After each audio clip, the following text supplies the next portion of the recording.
The show's on the road. The biggest show on the planet, the biggest show on turf, the greatest human experience is finally here and it's doing all of its magic. The 22nd FIFA World Cup kicked off and we already have so many talking points on the pitch, so many memorable, wonderful moments off the pitch that the world so badly needed at this time. And we have got so much to talk about and digest.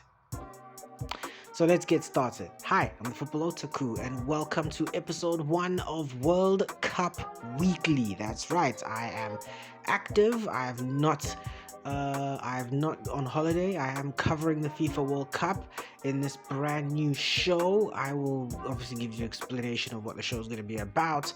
But thank you guys, of course. As you know, me and my friend Asali actually did a 3-part, you could say, stream previewing the FIFA World Cup for Africa and what lies in store for our 10 African sides at the World Cup.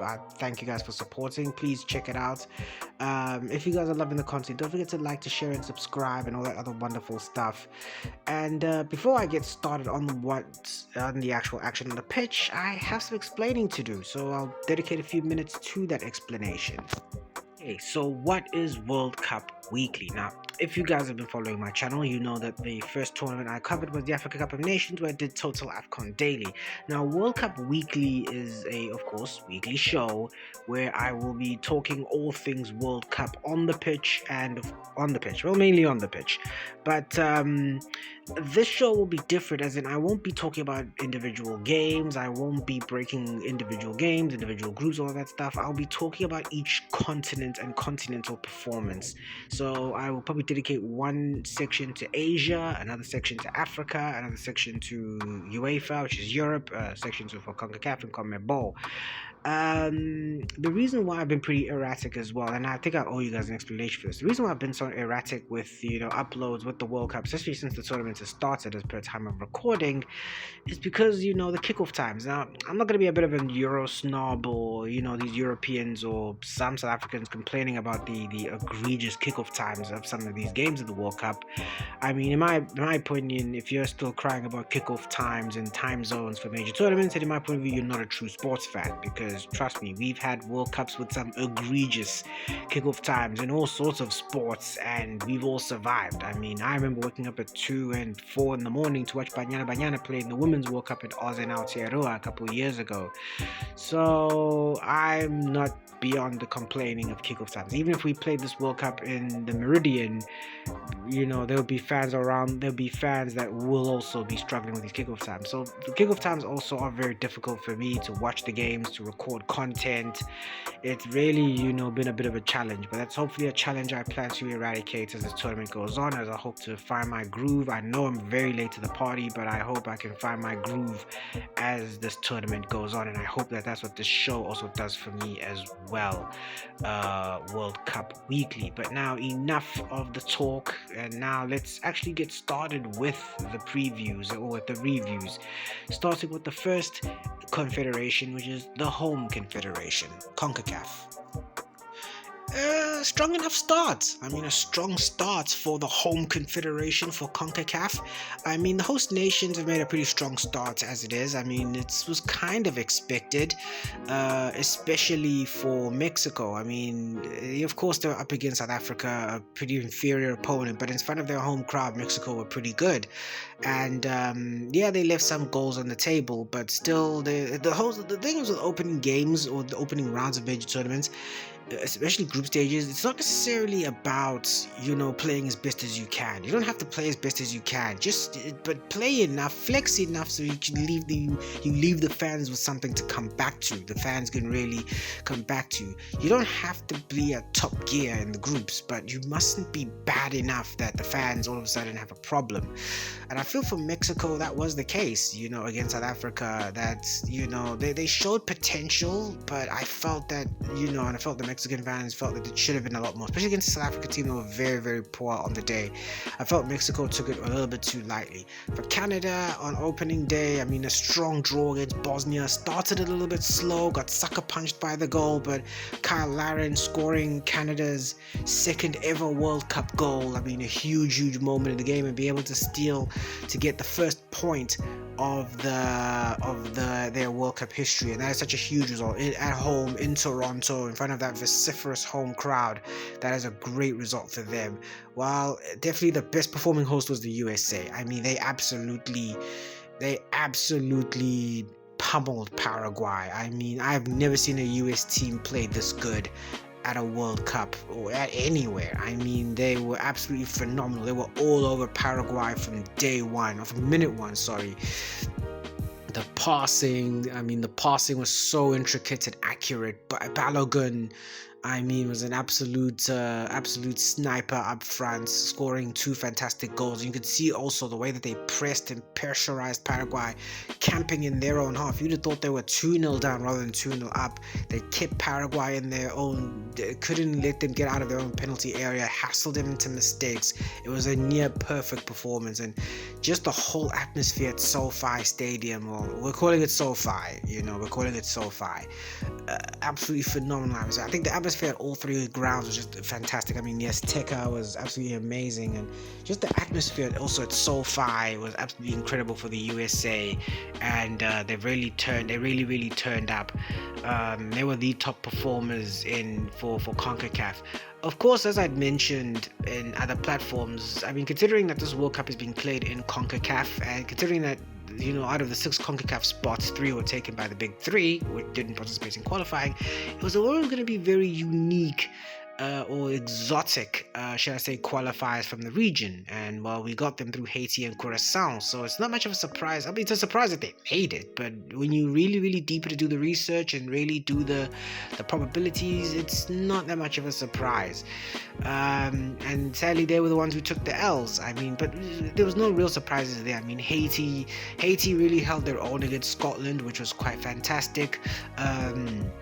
Especially for a team that hasn't played a World Cup in 52 years. I mean, also the support they got was absolutely phenomenal, which is probably one of the reasons this is going to be personal for me. I wasn't bothered by, should we say, the US administration and their hardline stance of certain countries not being allowed into the country. I really wasn't, deterred by that, because the countries they were denying already have strong communities in America. So they're going to be there regardless. Doesn't matter. You can shut the door. They're already here, so it kind of doesn't matter. For Curacao, though, it was a phenomenal moment, scoring that first ever World Cup goal, and they made Germany sweat. And as a Germany fan, I mean, when they scored, I got absolutely horrid Vietnam flashbacks. I mean, Mexico 2018, Japan 2022, South Korea in 2018, and now 1-1 to Curacao in 2026. I got horrible flashbacks, but sadly they couldn't hold Germany in bay for long and got absolutely pummeled 7-1. But I mean, there's no shame in that. They're such a tiny island, and for them to have that golden moment of a first ever World Cup goal, and it wasn't just a World Cup goal as a fluke, it was a goal of pretty good quality. And not only was it a goal of pretty good quality, it was a goal of significance. It made the game 1-1. That's a moment that you could never take away from Curacao, and to be honest, I'm not mad about it. For Panama, I mean, they were in a very difficult game against Ghana, a game that was very even. 2 teams that don't have a lot of confidence, also don't even have a lot of quality in them as well. They sadly would fumble, conceding a last-minute goal, and it's been a pretty decent week for CONCACAF. I mean, the big teams, of course, are turning up. The smaller teams, not so much, but they're still putting in a good fight. So CONCACAF, it's been a pretty decent week for the North American Confederation. Well, it's been all smiles, or should I say grins, for CONCACAF. For Europe and UEFA, it's been a little bit awkward. I mean, of course, UEFA have got some W's, but those were W's that were kind of expected. I mean, Germany beating Curacao, that was pretty expected, and Scotland beating Haiti as well. I mean, arguably the 2 weakest teams in the tournament, but if you look at some of the other UEFA nations, they've really flattered to deceive at this tournament. They've really, really deceived. I mean, Portugal were held by DR Congo, Belgium were held by Egypt, and the only real sort of meaningful sort of victory or victory of difficulty was Sweden beating Tunisia 5-1. I mean, if you look at some of the other victories that UEFA scored as well, I mean, Norway beating Iraq. I mean, these were victories that we kind of expected. But against more stellar opposition, or at least more challenging opposition, it hasn't really looked good for UEFA. I mean, France as well, of course, scored a pretty important win, but there were some other teams that really, I mean, Netherlands bottling a lead twice against Japan. You had, I mean, I'm not going to count England, Croatia, since that's an all-European tie. But it really was a pretty difficult time for UEFA, you know. Not bad per se. I mean, it's still a pretty solid performance from UEFA this week, but it's still, I mean, with a lot of the reputation that the teams came in, you'd expect a lot more. Belgium, you expected a whole lot more. Portugal, really, really disappointing performance. Netherlands as well. I mean, again, they were against good teams, but these were good teams that you'd expect the UEFA teams to get past. So it's not really been a good week for UEFA this week at the World Cup. Well, not a bad week, but I mean, they were really struggling for real notable wins. A lot of the wins they got were games where they started as heavy favorites, but there's still a lot of work that needs to be done. Germany, of course, looked really, really good. France looked good as well. They were the shining lights. But for the likes of Belgium, Portugal, they're going to have to start turning up now, because the tournament now only really gets tougher. I mean, they've got the likes of Colombia next. They've got for Belgium, they've got, you know, well, that was probably the toughest game, but they're still going to be facing very, very tricky opposition. So for UEFA, it's been a very, very difficult start to the tournament. Not all the way bad, but I feel that they now have to start turning it up. But at least they're sort of taking to the conditions pretty well. Many people say they're struggling with the conditions, but I don't think really the conditions are quite the problem. I mean, I'm not really putting them in fraud watch, because we did the same thing for the Club World Cup, where Europe sort of struggled against South American sides, although it was a tournament I really didn't follow and don't really like. But we said the same thing about the Club World Cup, where Europe was in fraud watch, and then at the end, who won the trial? UEFA. They beat the fraud allegations without even showing up to court. So I'm not gonna press the panic button too soon on UEFA. Plus, it's only week 1, so it's not all doom and gloom. But with UEFA, we're gonna go down south to what many feel is the new beating heart of world football, CAF, Africa. But a pretty rough beginning for CAF. I mean, 10 games in, only 3 wins, but when you deep into the context, it's not that bad. There's a lot of mitigation to the context, and I'll make an example of that mitigation. I mean, the only teams that really flattered it, or really did the walk of shame, I could say, was South Africa and Tunisia. I mean, South Africa on opening day, we definitely, and I'll say we because I'm South African, we didn't look very good at all. We got it absolutely wrong. We got the game wrong tactically, we got the game wrong emotionally, we got the game wrong physically. Everything that could go wrong went wrong. We got everything wrong. I mean, we played the game wrong, we set up wrong, our approach was wrong. I mean, everything about it was just absolutely wrong. I mean, we knew we weren't going to win. I felt any sane South African knew we weren't necessarily going to win at the Azteca, but I mean, we felt we should have done ourselves justice in this game, and we didn't do that at all. We didn't do ourselves justice at all in this match, and really seemed to crumble under pressure. Of course, things I think are going to get better, because I feel that was our hardest game done, but it's not really a great performance as well. And you could tell really the reaction, not just from South Africans, but from people around the world, that was a massive disappointing performance from Bafana Bafana. The other team, I think, really Africa, I'm not gonna say should be ashamed of, but I felt definitely should hang their heads, is Tunisia. I mean, what a horrible performance away. away. Against Sweden, I mean, it was always going to be a difficult campaign, especially with their build-up.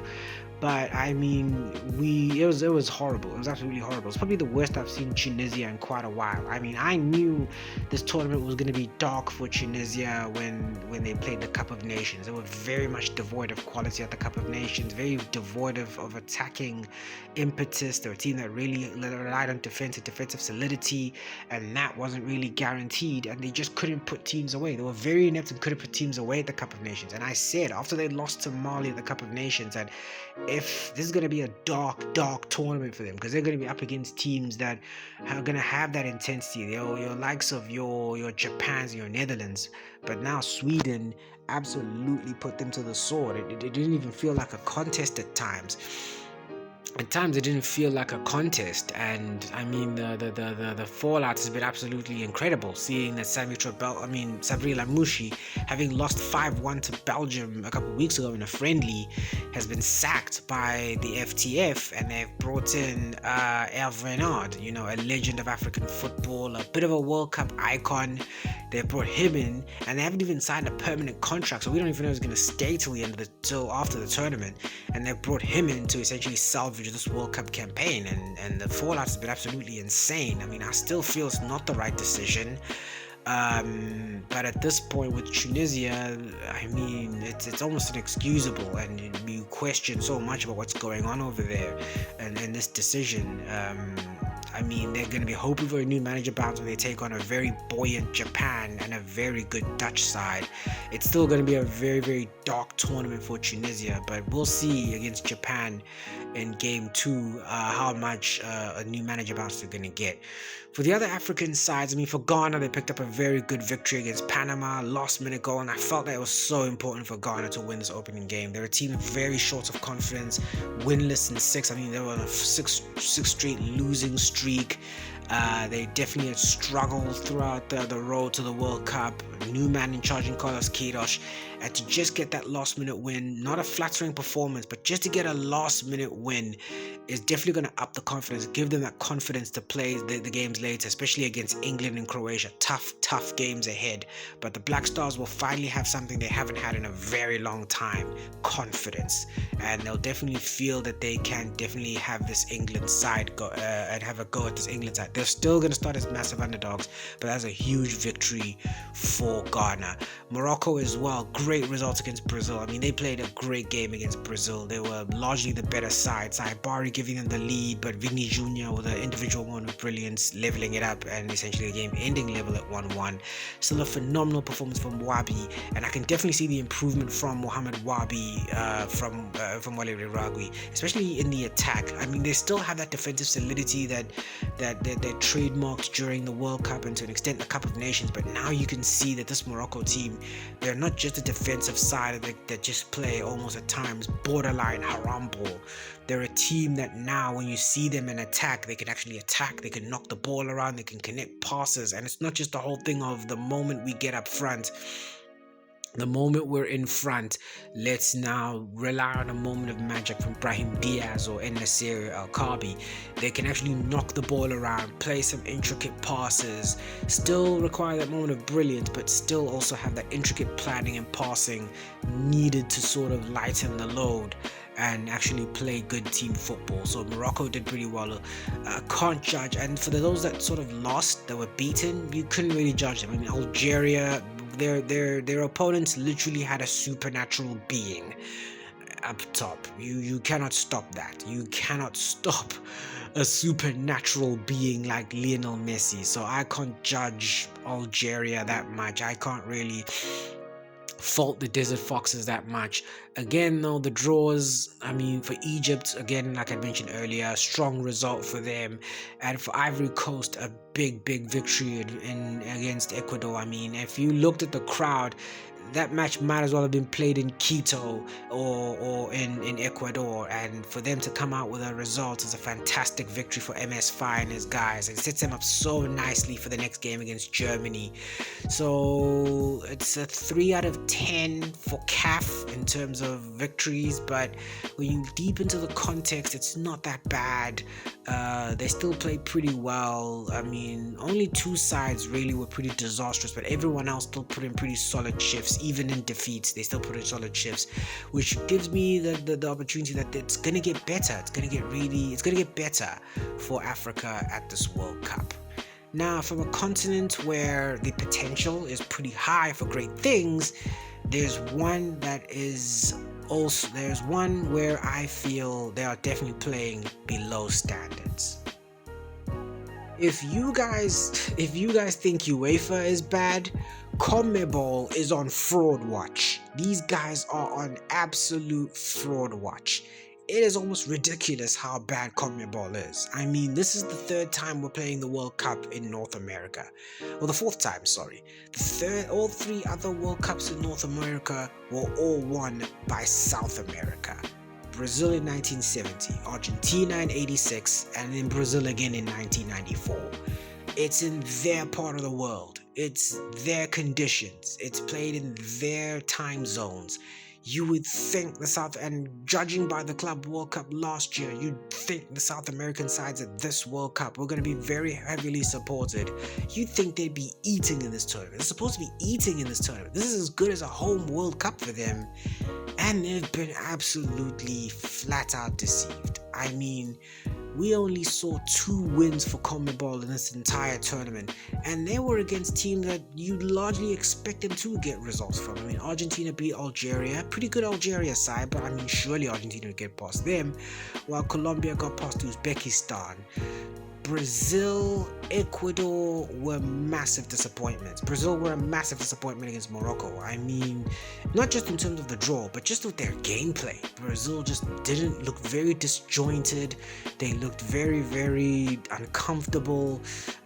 Didn't really, outside of Vinny Jr.'s moments of brilliance, they looked very much devoid of personality and devoid of individual quality and devoid of tactics as well. I've never seen Carlo Ancelotti so tactically lost in a game like he was against Morocco, and it really was a disappointing performance, disappointing start for Brazil at this tournament. For Ecuador as well. I mean, Ecuador was so solid in qualifying. I mean, they had I think the second best record in qualifying for defense. But for all that defense, they're a team that don't really attack very well. I mean, they hit the post quite a few times. Like, you thought they were doing their own crossbar challenge, but they're a team that don't really attack very well. They're a team that's very defense heavy, which is quite a surprise. And in attack, they look very, very light up front, and you could definitely see that against Ivory Coast. And then they got sucker punched at the end, and that was a huge blow for them as well, and really flattered to deceive. They looked very, very poor at some of their games. I mean, they've got 2 victories at the end, but Uruguay drawing against Saudi Arabia was a massive disappointment. I watched them. I mean, they were knocking on the door, had the resources, and then fell 1-0 down. And although they got the equalizer, it's still a very, very uncharacteristic performance from Uruguay. And Paraguay, of course, were just on the wrong end of a battering by the USA. They were absolutely outthought tactically, and just lost it on all fronts. And it's very, very disappointing to see South America, whom was so heavily touted in this World Cup, to perform so poorly. Of course, I think they can bounce back. I mean, Brazil play Haiti in the second match day.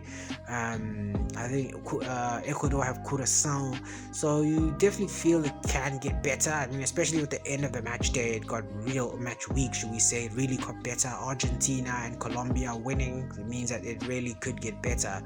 But right now, I'm putting CONMEBOL on fraud watch. It's not looking good for the South Americans. And the funny part is, they came to this tournament thinking they were the Viltrumites. And if CONMEBOL told us these guys were Viltrumites, then this is probably the worst adaptation of Invincible I've ever seen. But who knows? They could get better as the tournament goes on, and definitely the potential is there to be better as the tournament goes on. To go from one continent that is really now on the fraud allegations to one where the stocks are on the rise. Asian stocks are up 17%. The AFC have low-key been cooking at this World Cup. I mean, they started very, very strong. Of course, the heavy lifting was done by the bigger teams at this tournament, the giants, should I say, while the sort of smaller, weaker side, sadly, were the ones who took the L's. But still, though, I mean, that's a pretty common thing at World Cups. If you look at certain confederations where the bigger, better, more experienced teams are the ones doing the heavy lifting.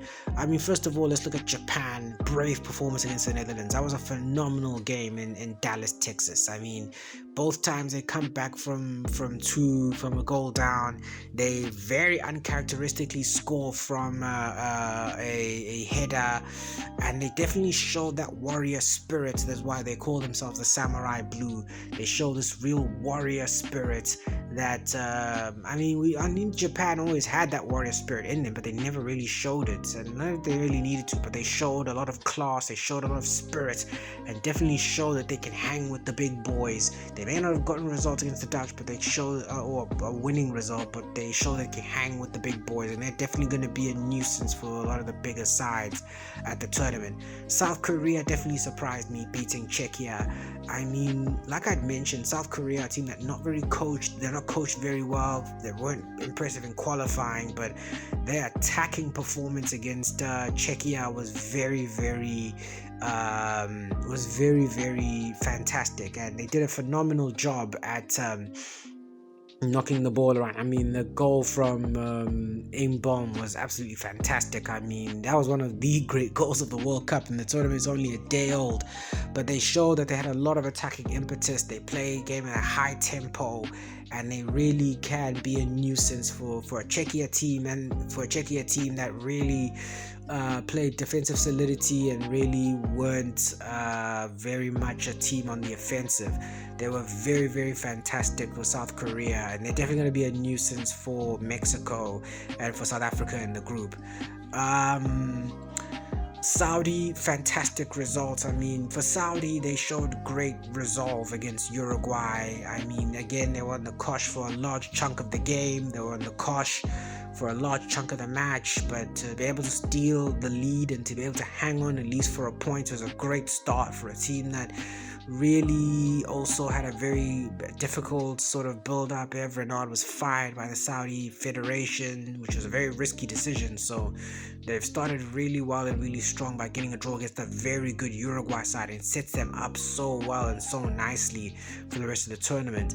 And for Qatar as well, I mean, they got the point against Switzerland, their first World Cup point, which is good, but they need to improve their gameplay. Didn't look good at all, and they just weren't very didn't look good at all. They weren't really fantastic where the were Qatar, but I mean, they got the point, so I think that will do them very well. The defeats weren't so bad. I mean, Uzbekistan were always going to be outmatched by Colombia, but they did, for at least 5 or 6 minutes show some competitiveness that we expected from them, from the White Wolves. They were very competitive. They were very, very, very much a side that were very, very enterprising and really took the game to Colombia before losing at the end. Also as well for Iraq, I mean, they're up against an absolute giant in Erling Haaland, so you can't really fault them for that. They held their own as well, but eventually Iraq went through, and Iran, for all of the difficulties that they faced throughout building up to this tournament, got a very strong draw against New Zealand, so it's not all doom and gloom. And for Australia, phenomenal results against Turkey, a highly rated Turkey side that the Socceroos were able to get past, which is a strong start for them. Their first time since 2006 they've won the opening game of a World Cup campaign in the finals. So it really is looking good for Asia. They're looking really, really strong, and they're looking like they could really make an impact in this tournament, or at least the sort of bigger side. So it's quite a surprise seeing Asia come to the other side of the world and make a strong impression in the World Cup. They're still going to be tested. It's still going to be some difficult games ahead, but right now the Asian stocks are they're going really high, and I'm really impressed to see how far Asia can go. And that's it. That is the end of episode 1 of World Cup Weekly. I know I missed quite a few results, but I feel some of the results is clamped together anyway. What do you guys think? What has been your opinion so far? Are you enjoying? You gotta be enjoying the World Cup on and off the pitch. I mean, I don't think I should ask you that. But how is your team doing? How are you guys enjoying the tournament? What more would you want to get from World Cup Weekly? And how often, or how would you want, or what more would you want to see in World Cup Weekly that I definitely would like to hear from you guys in the comments. Thanks again for sticking around. You're an absolute warrior, and I hope me and you are enjoying this tournament together. And I'll be seeing you guys again for the next episode of World Cup Weekly. Until then, it's been your boy, the Football Otaku, and never forget, real football always wins. Check you on the flip side. Deuces and bye bye.